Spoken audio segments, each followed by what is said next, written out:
Rotatory motion में next आपका जो टॉपिक आता है वो है मोमेंट ऑफ इनर्शिया, जो कि बहुत इंपॉर्टेंट है रोटेशनल मोशन घूर्णन गति को पढ़ने के लिए, जड़त्व आघूर्ण। ठीक है, इससे पहले जब आपने न्यूटन के नियम लॉज पढ़े थे, ठीक है, तो उसमें पहला नियम क्या था, लॉ ऑफ इनर्शिया। तो इनर्शिया आपको पता होना चाहिए कि इनर्शिया क्या है। किसी भी बॉडी का मास होता है और उस मास की वजह से एक ऐसी प्रॉपर्टी आ जाती है कि वो अपने अंदर होने वाले किसी भी परिवर्तन, कोई भी जो चेंज होना है उसका अपोज करती है।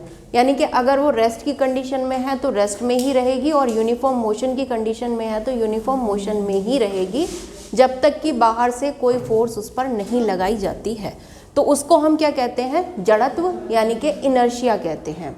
इसी तरह से मोमेंट ऑफ इनर्शिया का अगर मैं बेसिकली आपको बताऊं तो ये क्या है, जो काम इनर्शिया लीनियर मोशन में करता है या ट्रांसलेटरी मोशन में करता है, वही काम moment of inertia rotational motion में करता है। यानी कि आप कह सकते हो ये इसकी फिजिकल सिग्निफिकेंस भी है, जो कि मैं आगे आपको एक्सप्लेन करूंगी।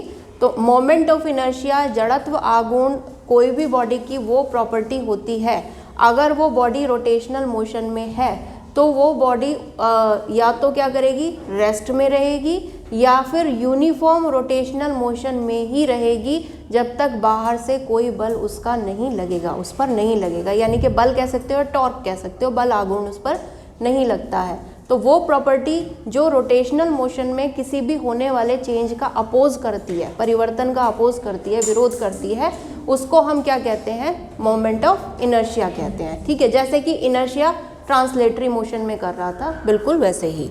तो मोमेंट ऑफ इनर्शिया आप कैसे दे सकते हो, मान लिया अभी हमने कि कोई एक पार्टिकल है m इसका मास है, और ये किसी एक्सिस पर, जिसकी दूरी कितनी है, इसकी एक्सिस से r है, इसके चारों तरफ अगर ये घूम रहा है, तो इसका जो मोमेंट ऑफ इनर्शिया होगा वो इसके मास, जो पार्टिकल मूव कर रहा है, रोटेशन कर रहा है, उसके मास और उसकी जो दूरी है एक्सिस से, उस दूरी के स्क्वायर के प्रोडक्ट के बराबर होगा, यानी कि m इंटू r स्क्वायर। तो ये होता है हमारा मोमेंट ऑफ इनर्शिया निकालने का तरीका। ठीक है, अब अगर मान लीजिए कोई रिजिड बॉडी है, कोई रिजिड बॉडी क्या होती है, दृढ़ पिंड। रिजिड बॉडी या दृढ़ पिंड उस बॉडी को कहते हैं जिसके जो पार्टिकल्स होते हैं उनके बीच की दूरी फिक्स रहती है। यानी कि अगर आप उस बॉडी पे कोई बाहर से फोर्स लगाओगे तो उसकी शेप में कोई चेंज नहीं आएगा। ठीक है, उसको कहते हैं हम रिजिड बॉडी। मान लीजिए ये कोई बॉडी है और ये इस एक्सिस ओ डैश, ये हमने मान ली, इसके चारों तरफ रोटेट कर रही है। ठीक है, इस बॉडी में क्या है, नंबर ऑफ पार्टिकल्स या पॉइंट मासेस प्रेजेंट हैं, जिसको हमने अलग अलग रिप्रेजेंट कर लिया। मान लीजिए फर्स्ट का क्या मास है, m1, और एक्सिस से दूरी है r1, फिर m2 एक्सिस से दूरी है r2, ठीक है, m3 एक्सिस से दूरी है r3। इसी तरह से mn तक मान लीजिए हमने पार्टिकल्स इसमें हैं, और mn जो पार्टिकल है उसका डिस्टेंस कितना है, rn है। तो यहाँ पर आपको क्या करना पड़ेगा, अगर आप टोटल मोमेंट ऑफ इनर्शिया इसका निकालना चाहते हैं तो हर एक पार्टिकल का मोमेंट ऑफ इनर्शिया आप निकालोगे और उसके बाद उसका क्या करेंगे, हम सम कर देंगे। तो जैसे फर्स्ट पार्टिकल का अगर हम देखें मोमेंट ऑफ इनर्शिया, मान लिया हमने I1 है, ठीक है, तो ये इक्वल हो जाएगा m1 r1 स्क्वायर के। इसी तरह से I2 हो जाएगा m2 r2 स्क्वायर, और इसी तरह से In हो जाएगा mn rn स्क्वायर के। तो यहाँ जो टोटल मोमेंट ऑफ इनर्शिया होगा वो I1 plus I2 plus I3 up to In के बराबर होगा। ठीक है, दैट मीन्स आप I को क्या लिख सकते हो, समीशन I की वैल्यू 1 टू I की वैल्यू n I। ठीक है, तो ये हो गया आपका टोटल मोमेंट ऑफ इनर्शिया इस रिजिड बॉडी का। अगर हम इस इक्वेशन में इन सब की वैल्यूज रख दें तो I की वैल्यू यहाँ पर क्या आ जाएगी, I1 कितना है, m1 r1 स्क्वायर, I2 कितना है, m2 r2 स्क्वायर, तो m1 r1 square plus m2 r2 square plus m3 r3 square और plus up to mn rn square के बराबर हो जाएगा। इसको समेशन करके अगर आप लिखोगे तो I इज इक्वल्स टू हो जाएगा समेशन I की वैल्यू 1 से लेकर के आपकी कहाँ तक है, यहाँ n तक है, और MI/RI स्क्वायर के बराबर। तो ये होता है किसी भी रिजिड बॉडी का moment of total moment of inertia. ठीक है, तो इस तरह से आप निकाल सकते हो बॉडी का टोटल मोमेंट ऑफ इनर्शिया। अब अगर हम यहाँ पर देखें इसकी यूनिट, देखो I is equals to MR square, तो यूनिट क्या होगी, M मास है, R दूरी है, M की यूनिट क्या होती है kg SI सिस्टम में, और R की होती है मीटर, तो इसकी यूनिट हो गई kg मीटर स्क्वायर, और इसकी विमा डायमेंशन हो गई kg यानी कि मास के लिए हम लेते हैं m, और मीटर यानी कि लंबाई के लिए लेते हैं l, तो ML2 हो गई इसकी डायमेंशन। क्लियर?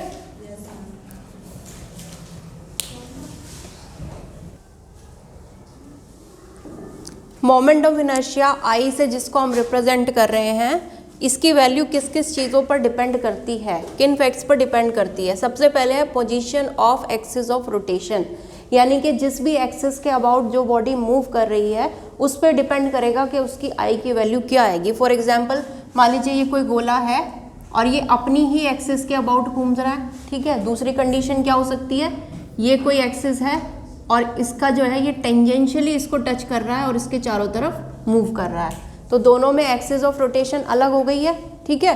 तो यहाँ पर क्या होगा, दोनों का मोमेंट ऑफ इनर्शिया उस कंडीशन में अलग हो जाएगा, ठीक। Orientation of axis of rotation, orientation किस तरह से है कि कहाँ से पास होकर जा रही है, वही कंडीशन है। जैसे यहाँ से भी पास हो सकती है, ठीक है, या इससे किसी एक पर्टिकुलर एंगल से भी पास हो सकती है, फिर वो बॉडी रोटेट करे, ठीक। और साइज भी कुछ भी हो सकता है, ये हमने एक गोले का एग्जाम्पल लिया है। शेप ऑफ अ बॉडी, वही चीज़ आ गई, शेप है, गोला है, डिस्क है, रिंग है, सिलेंडर है, ठीक है। तो हर अलग अलग शेप के लिए अलग अलग क्या आएगा, मोमेंट ऑफ इनर्शिया आएगा। वो एक्चुअली क्यों आता है, शेप क्या है, size of a body, size पर क्योंकि डिफ्रेंशिएट आ जाएगा। जो शेप अभी बताया कि गोला है, ठीक है, तो उसमें अलग तरह का डिस्टेंस आएगा। अगर हम उसके एक्सिस के अबाउट भी ले रहे हैं, ये इसकी एक्सिस हो गई। अगर मान लीजिए आपके पास कोई रोड आ गई है, अब इसका मोमेंट ऑफ इनर्शिया जो होगा, क्योंकि यहाँ डिस्ट्रीब्यूशन अलग हो गया है पार्टिकल्स का, तो मोमेंट ऑफ इनर्शिया चेंज हो जाएगा। तो शेप पे भी डिपेंड करेगा, साइज पे भी डिपेंड करेगा, और मास के डिस्ट्रीब्यूशन पे भी डिपेंड करेगा, रेगुलर है या इर्रेगुलर है। हो सकता है इर्रेगुलर बॉडी हो कि एक्सिस के इस तरफ ज़्यादा उसमें क्या है, पार्टिकल्स प्रेजेंट है, और दूर जाते जाते क्या हो गए, कम हो गए हैं। तो उन सब चीज़ों पर भी क्या होता है, मोमेंट ऑफ इनर्शिया की वैल्यू डिपेंड करती है। क्लियर?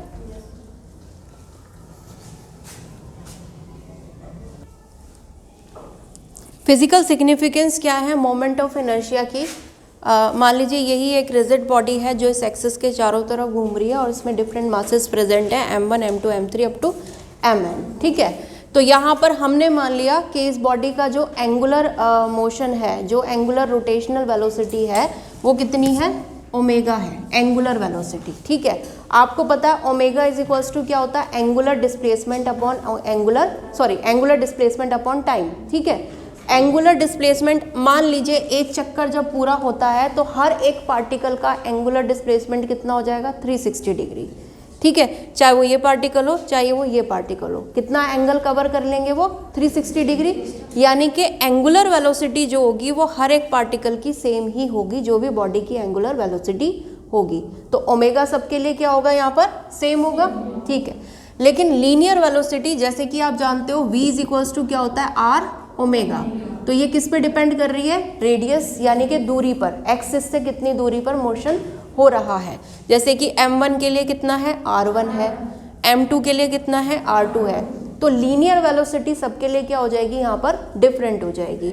जैसे कि अगर हम v1 निकालते हैं तो ये हो जाएगा r1 ओमेगा, इसी तरह से v2 अगर निकालते हैं तो ये हो जाएगा r2 ओमेगा, इसी तरह से आपका up to Vn is equals to Rn omega के बराबर हो जाएगा।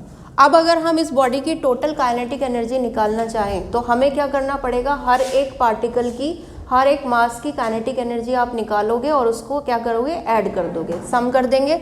यानी कि टोटल काइनेटिक एनर्जी के अगर आप मान रहे हो तो फर्स्ट पार्टिकल की हो गई हाफ m1 v1 स्क्वायर, ठीक है।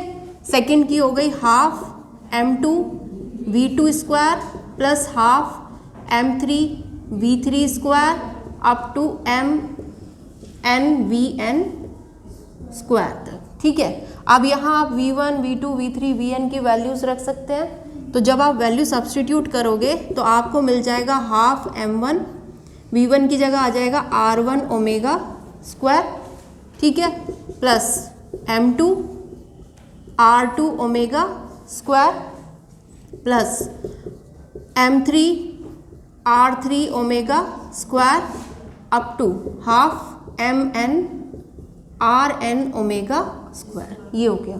तो यहाँ पर अगर आप देखेंगे हाफ, ये क्या हो जाएगा आपका m1 r1 square omega square, ठीक, ये हो जाएगा half m2 r2 square omega square, और ये हो जाएगा half m3 r3 square omega square up to half mn rn square omega square. M R square क्या होता है? मोमेंट ऑफ इनर्शिया, यानी कि आप m1 r1 स्क्वायर की जगह I1 रख सकते हैं, इसकी जगह I2, यहाँ I3 और यहाँ पर IN। तो that means K is equals to आपका क्या आ गया, half I1 omega square plus half I2 omega square plus half I3 omega square up to half IN omega square. तो ये आपकी टोटल काइनेटिक एनर्जी, इसको आप क्या लिख सकते हो, क्योंकि ये रोटेशन की वजह से आ रही है तो इसको हमने रिप्रेजेंट कर लिया KR से, रोटेशनल काइनेटिक एनर्जी हो गई। ठीक है, it is equals to summation I की वैल्यू 1 से लेकर के कहाँ तक है n, half I omega square के बराबर, या इन सिंपल वर्ड्स अगर आप कहें कि KR rotational kinetic energy is equals to half I omega square के बराबर होती है। ठीक है, आपको पता है ट्रांसलेशनल मोशन में अगर आप काइनेटिक एनर्जी को रिप्रेजेंट कर रहे हैं, ये किसके लिए हो गई, फॉर रोटेशनल मोशन। ठीक है, और फॉर लीनियर मोशन आपको पता है हाफ mv स्क्वायर होती है, के एल रिप्रेजेंट कर लीजिए हाफ mv स्क्वायर। ठीक है, अब यहाँ से आप देखिए दैट मीन्स कि के आर क्या है, के एल का सब्सटीट्यूट कह सकते हैं, एनालॉग कह सकते हो रोटेशनल मोशन में, यानी कि जो काम के एल लीनियर मोशन में करता है वही कौन कर रहा है, यहाँ पे के आर कर रहा है रोटेशनल मोशन में। जो काम linear kinetic energy linear motion या ट्रांसलेटरी मोशन में करती है वही rotational kinetic energy rotational motion में करती है। क्लियर? और जो काम लीनियर वेलोसिटी लीनियर मोशन में करती है वही काम एंगुलर वेलोसिटी रोटेशनल मोशन में कर रही है, या जो आपका सर्कुलर मोशन हो रहा है यहाँ पर। दैट मीन्स m जो काम लीनियर मोशन में या ट्रांसलेटरी मोशन में करता है वही काम I रोटेशनल मोशन में करती है। ठीक है, करेगा। m क्या है, is a measure of inertia. जितना ज़्यादा बॉडी का मास होता है उसका इनर्शिया जो होता है, जड़त्व जो होता है, वो उतना ही ज़्यादा होता है। यानी कि, और इनर्शिया क्या था, जब भी कोई बॉडी मोशन करती है, ट्रांसलेटरी मोशन करती है, तो वो क्या करेगी, अपनी स्टेट का अपोज करती है। मतलब अगर वो रेस्ट में है तो रेस्ट में ही रहेगी, और यूनिफॉर्म मोशन में है तो यूनिफॉर्म मोशन में ही रहेगी। उस स्टेट में कोई भी चेंज नहीं होने देती है जब तक कि बाहर से फोर्स ना लगाई जाए। तो इसका मतलब आई भी क्या है, जब कोई भी बॉडी रोटेशनल मोशन का कंसेप्ट अगर आप वहाँ पर ले रहे हो तो वहाँ पर क्या होगा कि अगर वो बॉडी रेस्ट में है तो रेस्ट में ही रहेगी, और यूनिफॉर्म रोटेशनल मोशन में है तो यूनिफॉर्म रोटेशनल मोशन में ही रहेगी जब तक कोई एक्सटर्नल टॉर्क या फोर्स उस पर नहीं लगाई जाती है। वो किसकी वजह से होगा, उसके मोमेंट ऑफ इनर्शिया की वजह से होगा। क्लियर? यहाँ से क्लियर है कि अगर आपका क्या है, I is equals to M R square, mass ज़्यादा होगा तो मोमेंट ऑफ इनर्शिया भी आपका क्या हो जाएगा, ज़्यादा हो जाएगा। क्लियर?